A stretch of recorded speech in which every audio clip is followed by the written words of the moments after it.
Hello दोस्तों, आपको हमारे YouTube चैनल में स्वागत है। आज हम सुनाने वाले हैं मुंशी प्रेमचंद जी की कहानी। जेल। मृदुला मजिस्ट्रेट के इजलास से जनाने जेल में वापस आई तो उसका मुख प्रसन्न था। बरी हो जाने की गुलाबी आशा उसके कपोलों पर चमक रही थी।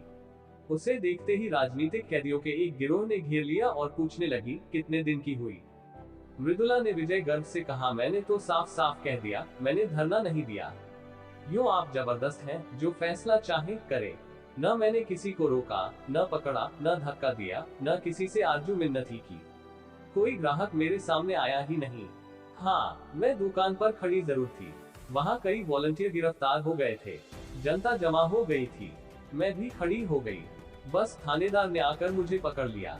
क्षमा देवी कुछ कानून जानती थी। बोली, मजिस्ट्रेट पुलिस के बयान पर फैसला करेगा। मैं ऐसे कितने ही मुकदमे देख चुकी। मृदुला ने प्रतिवाद किया, पुलिस वालों को मैंने ऐसा रगड़ा कि वह भी याद करेंगे।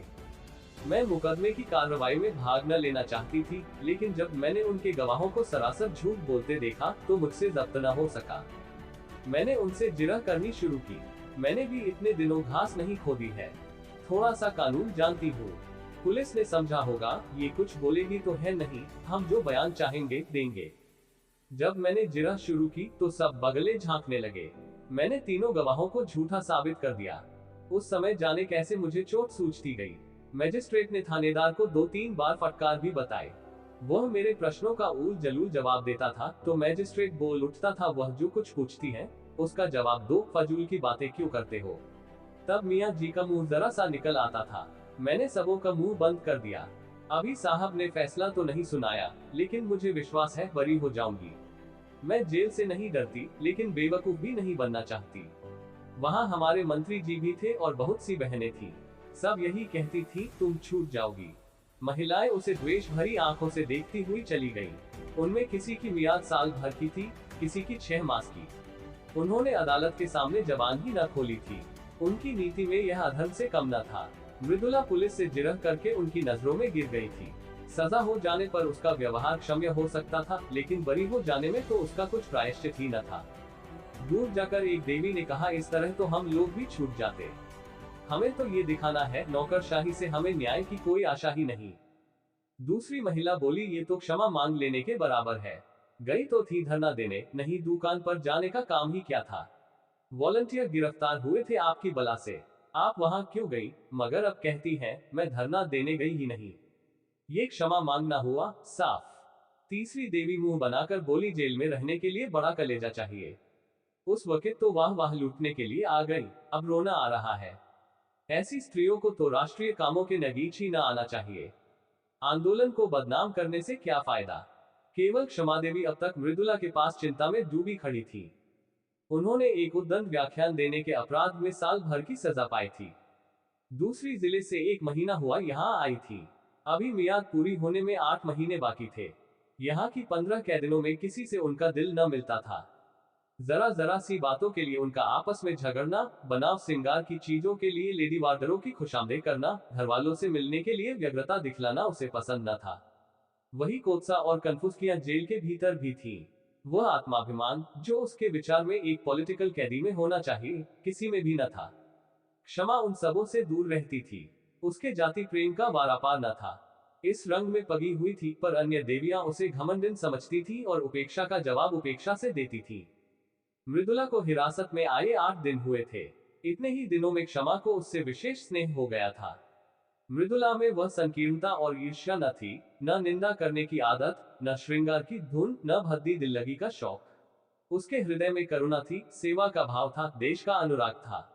क्षमा ने सोचा था, इसके साथ 6 महीने आनंद से कट जाएंगे, लेकिन दुर्भाग्य यहाँ भी उसके पीछे पड़ा हुआ था। कल मृदुला यहाँ से चली जाएगी। वह फिर अकेली हो जाएगी।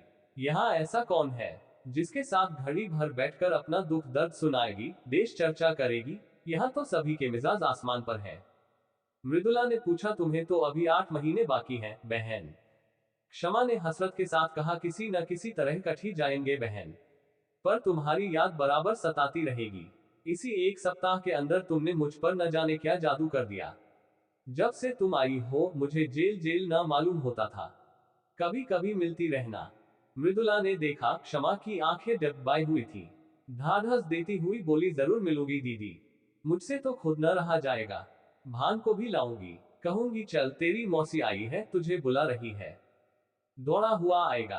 अब तुमसे आज कहती हूँ बहन, मुझे यहाँ किसी की याद थी तो भान की। बेचारा रोया करता होगा, मुझे देखकर रूठ जाएगा। तुम कहाँ चली गई? मुझे छोड़कर क्यों चली गई?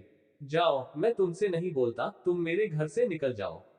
बड़ा शैतान है बहन, क्षण भर निचला नहीं बैठता, सवेरे उठते ही गाता है, झन्ना मुता लई अमाला छोलाज का मंदिर देल में है।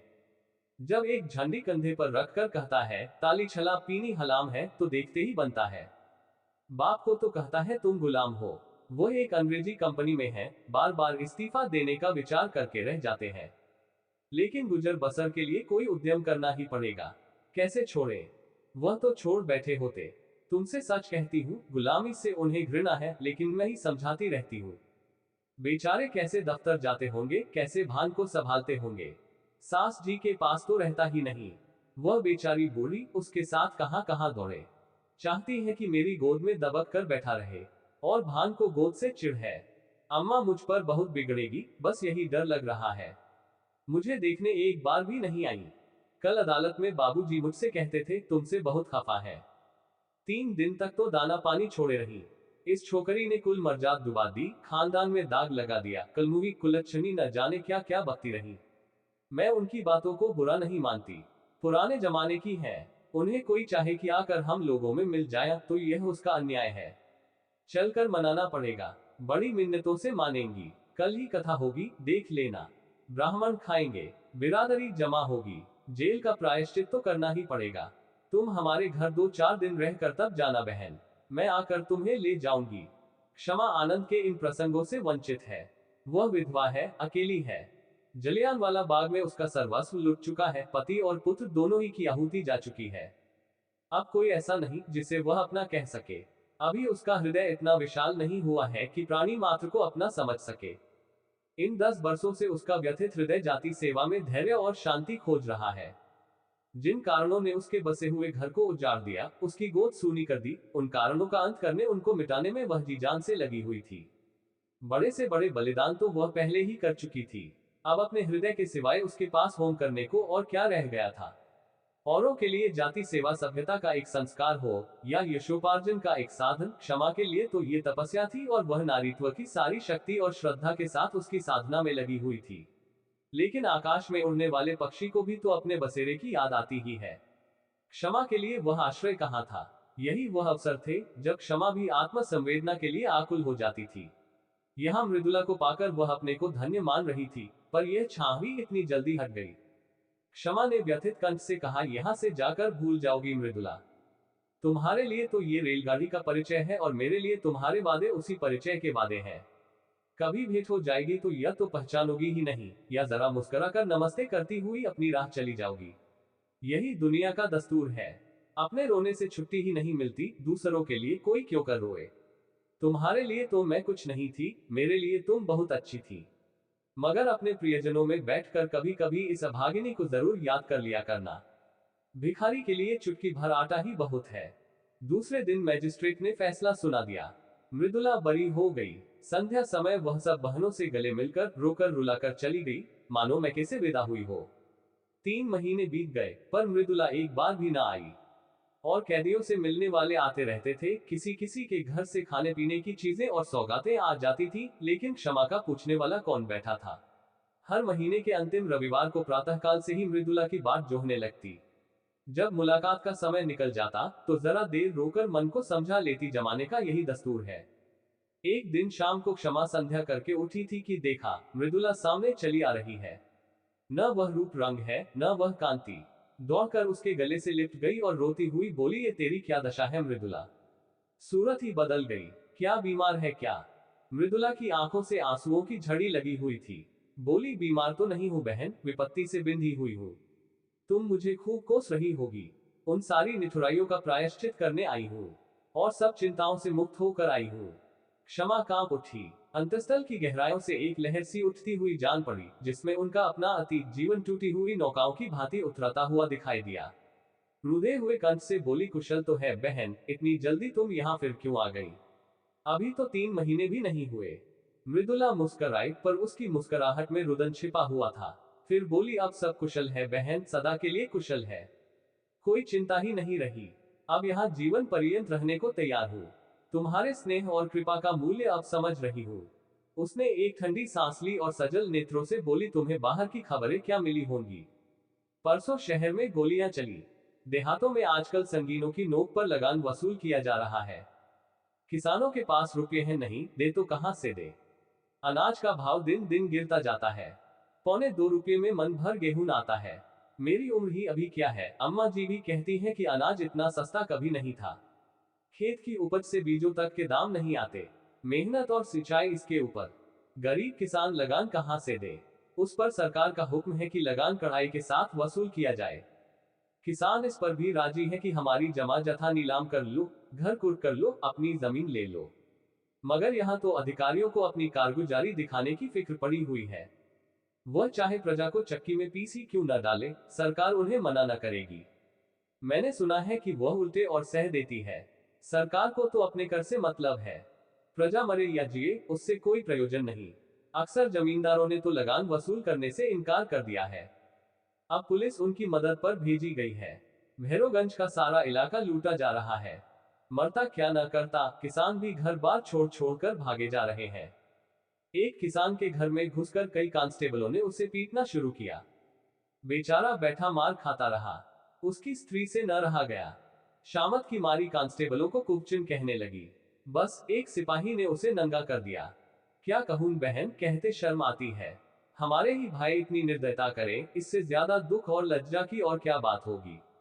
किसान से जबत न हुआ।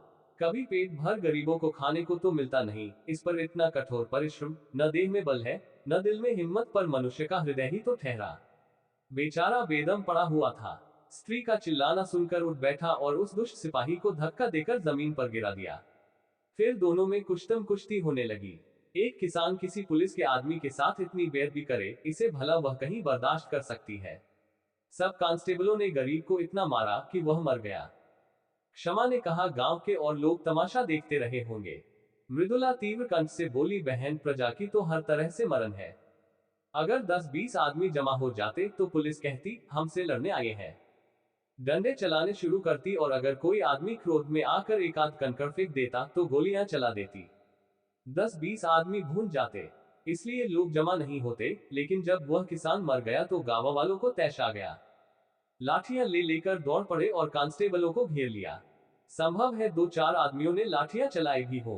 कांस्टेबलों ने गोलियां चलानी शुरू की। 2-3 सिपाहियों को हल्की चोटें आईं।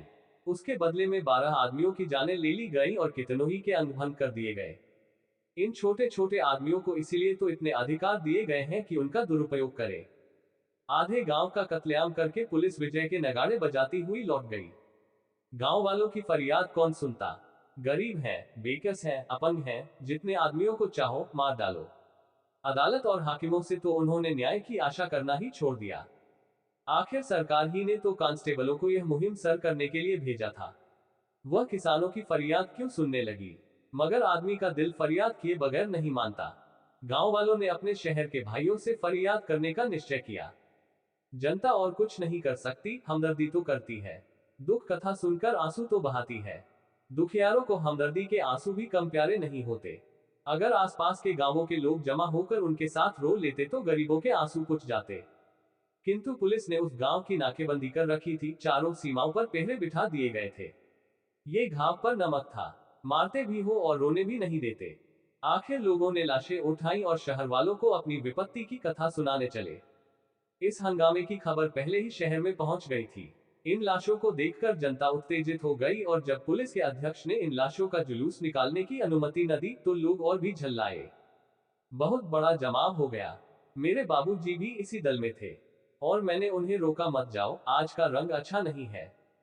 तो कहने लगे, मैं किसी से लड़ने थोड़े ही जाता हूँ। जब सरकार की आज्ञा के विरुद्ध जनाजा चला तो 50,000 आदमी साथ थे। उधर 500 सशस्त्र पुलिस रास्ता रोके खड़ी थी, सवार, प्यादे, सार्जेंट, पूरी फौज थी। हम निहत्थों के सामने इन नामर्दों को तलवारें चमकाते और झनकारते शर्म भी नहीं आती। जब बार बार पुलिस की धमकियों पर भी लोग न भागे तो गोलियां चलाने का हुक्म हो गया। घंटे भर बराबर फैर होते रहे, पूरे घंटे भर तक। कितने मरे, कितने घायल हुए, कौन जानता है। मेरा मकान सड़क पर है। मैं छज्जे पर खड़ी, दोनों हाथों से दिल थामे कांपती थी। पहली बार चलते ही भगदड़ पड़ गई। हजारों आदमी बदहवास भागे चले आ रहे थे। बहन, वह दृश्य अभी तक आंखों के सामने है। कितना भीषण, कितना रोमांचकारी और कितना लज्जास्पद। ऐसा जान पड़ता था कि लोगों के प्राण आंखों से निकले पड़ते हैं, मगर इन भागने वालों के पीछे वीरव्रतधारियों का दल था, जो पर्वत की भांति अटल खड़ा, छातियों पर गोलियां खा रहा था और पीछे हटने का नाम न लेता था। बंदूकों की आवाजें साफ सुनाई देती थी और हर एक धाया धाया के बाद हजारों गलों से जय की गहरी गगन भेदी ध्वनि निकलती थी। उस ध्वनि में कितनी उत्तेजना थी, कितना आकर्षण, कितना उन्माद। बस यही जी चाहता था कि जाकर गोलियों के सामने खड़ी हो जाऊं और हंसते हंसते मर जाऊं। उस समय ऐसा भान होता था कि मर जाना कोई खेल है। अम्मा जी कमरे में भान को लिए मुझे बार बार भीतर बुला रही थी। जब मैं न गई तो वह भान को लिए हुए छज्जे पर आ गई। उसी वक्त 10-12 आदमी एक स्ट्रेचर पर हृदयेश की लाश लिए हुए द्वार पर आए। अम्मा की उन पर नजर पड़ी। समझ गई, मुझे तो सकता सा हो गया। अम्मा ने जाकर एक बार बेटे को देखा, उसे छाती से लगाया, चूमा, आशीर्वाद दिया और उन्मत्त दशा में चौरास्ते की तरफ चली, जहां से अभी धाया और जय की ध्वनि बारी बारी से आ रही थी। मैं हतबुद्धि सी खड़ी कभी स्वामी की लाश को देखती थी, कभी अम्मा को। न कुछ बोली, न जगह से हिली, न रोई, न घबराए। मुझमें जैसे स्पंदन ही न था, चेतना जैसे लुप्त हो गई हो। क्षमा तो क्या, अम्मा भी गोलियों के स्थान पर पहुंच गई। मृदुला, हाँ, यही तो विचित्रता है बहन। बंदूक की आवाजें सुनकर कानों पर हाथ रख लेती थी, खून देखकर मूर्छित हो जाती थी। वही अम्मा वीर सत्याग्रहियों की सफों को चीरती हुई सामने खड़ी हो गई और एक ही क्षण में उनकी लाश भी जमीन पर गिर पड़ी। उनके गिरते ही योद्धाओं का धैर्य टूट गया, व्रत का बंधन टूट गया। सभी के सिरों पर खून सा सवार हो गया। निहत्थे थे, अशक्त थे, पर हर एक अपने अंदर अपार शक्ति का अनुभव कर रहा था। पुलिस पर धावा कर दिया। सिपाहियों ने इस बाढ़ को आते देखा तो होश जाते रहे। जाने लेकर भागे, मगर भागते हुए भी गोलियां चलाते जाते थे। भान छज्जे पर खड़ा था, न जाने किधर से एक गोली आकर उसकी छाती में लगी। मेरा लाल वहीं पर गिर पड़ा। सांस तक न ली, मगर मेरी आंखों में अब भी आंसू न थे। मैंने प्यारे भान को गोद में उठा लिया।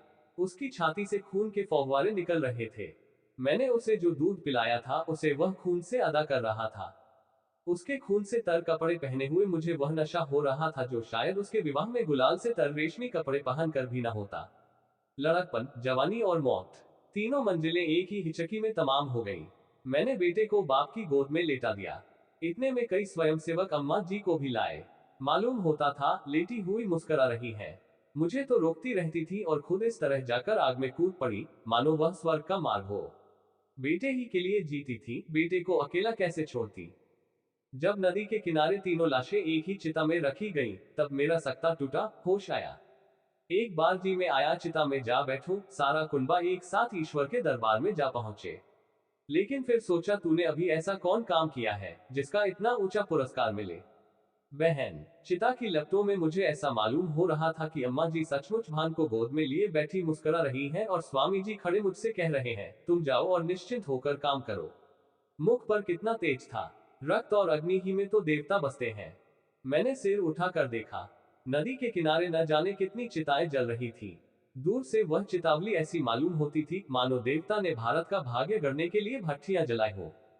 जब चिताएं राख हो गईं, तो हम लोग लौटे, लेकिन उस घर में जाने की हिम्मत न पड़ी। मेरे लिए अब वह घर घर न था। मेरा घर तो अब ये है जहां बैठी हूं, या फिर वही चिता। मैंने घर का द्वार भी नहीं खोला। महिला आश्रम में चली गई। कल की गोलियों में कांग्रेस कमेटी का सफाया हो गया था। ये संस्था बागी बना डाली गई थी। उसके दफ्तर पर पुलिस ने छापा मारा और उस पर अपना ताला डाल दिया। महिला आश्रम पर भी हमला हुआ। उस पर अपना ताला डाल दिया गया। हमने एक वृक्ष की छांव में अपना नया दफ्तर बनाया और स्वच्छंदता के साथ काम करते रहे। यहाँ दीवारें हमें कैद न कर सकती थी। हम भी वायु के समान मुक्त थे। संध्या समय हमने एक जुलूस निकालने का फैसला किया। कल के रक्तपात की स्मृति, हर्ष और मुबारकबाद में जुलूस निकालना आवश्यक था। लोग कहते हैं, जुलूस निकालने से क्या होता है। इससे ये सिद्ध होता है कि हम जीवित हैं, अटल हैं और मैदान से हटे नहीं हैं। हमें अपने हार न मानने वाले आत्माभिमान का प्रमाण देना था। हमें ये दिखाना था कि हम गोलियों और अत्याचार से भयभीत होकर अपने लक्ष्य से हटने वाले नहीं और हम उस व्यवस्था का अंत करके रहेंगे जिसका आधार स्वार्थपरता और खून पर है। उधर पुलिस ने भी जुलूस को रोककर अपनी शक्ति और विजय का प्रमाण देना आवश्यक समझा। शायद जनता को धोखा हो गया हो कि कल की दुर्घटना ने नौकरशाही का नैतिक ज्ञान जागृत कर दिया है। इस धोखे को दूर करना उसने अपना कर्तव्य समझा। वह ये दिखा देना चाहती थी कि हम तुम्हारे ऊपर शासन करने आए हैं और शासन करेंगे।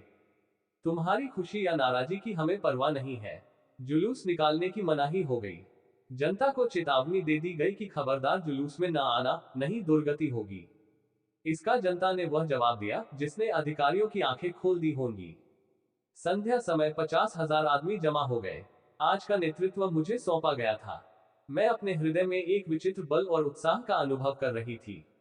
एक अबला स्त्री जिसे संसार का कुछ ज्ञान नहीं, जिसने कभी घर से बाहर पांव नहीं निकाला, आज अपने प्यारों के उत्सव की बदौलत उस महान पद पर पहुंच गई थी जो बड़े बड़े अफसरों को भी, बड़े से बड़े महाराजा को भी प्राप्त नहीं। मैं इस समय जनता के हृदय पर राज कर रही थी। पुलिस अधिकारियों की इसीलिए गुलामी करती है कि उसे वेतन मिलता है। पेट की गुलामी उससे सब कुछ करवा लेती है। महाराजा का हुक्म लोग इसलिए मानते हैं कि उससे उपकार की आशा या हानि का भय होता है। यह अपार जनसमूह क्या मुझसे किसी फायदे की आशा रखता था? उसे मुझसे किसी हानि का भय था? कदापि नहीं।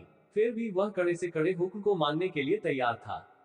इसलिए कि जनता मेरे बलिदानों का आदर करती थी, इसलिए कि उनके दिलों में स्वाधीनता की जो तड़प थी, गुलामी की जंजीरों को तोड़ देने की जो बेचैनी थी, मैं उस तड़प और बेचैनी की सजीव मूर्ति समझी जा रही थी।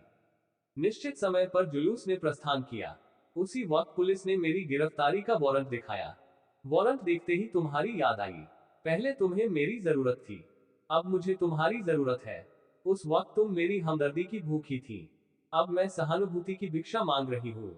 मगर मुझमें अब लेश मात्र भी दुर्बलता नहीं है। मैं चिंताओं से मुक्त हूँ। मजिस्ट्रेट जो कठोर से कठोर दंड प्रदान करे उसका स्वागत करूंगी। अब मैं पुलिस के किसी आक्षेप या असत्य आरोपण का प्रतिवाद न करूंगी, क्योंकि मैं जानती हूँ मैं जेल के बाहर रहकर जो कुछ कर सकती हूँ, जेल के अंदर रहकर उससे कहीं ज्यादा कर सकती हूँ। जेल के बाहर भूलों की संभावना है, बहकने का भय है, समझौते का प्रलोभन है, स्पर्धा की चिंता है। जेल सम्मान और भक्ति की एक रेखा है जिसके भीतर शैतान कदम नहीं रख सकता। मैदान में जलता हुआ अलाव वायु में अपनी उष्णता को खो देता है, लेकिन इंजन में बंद होकर वही आग संचालक शक्ति का अखंड भंडार बन जाती है।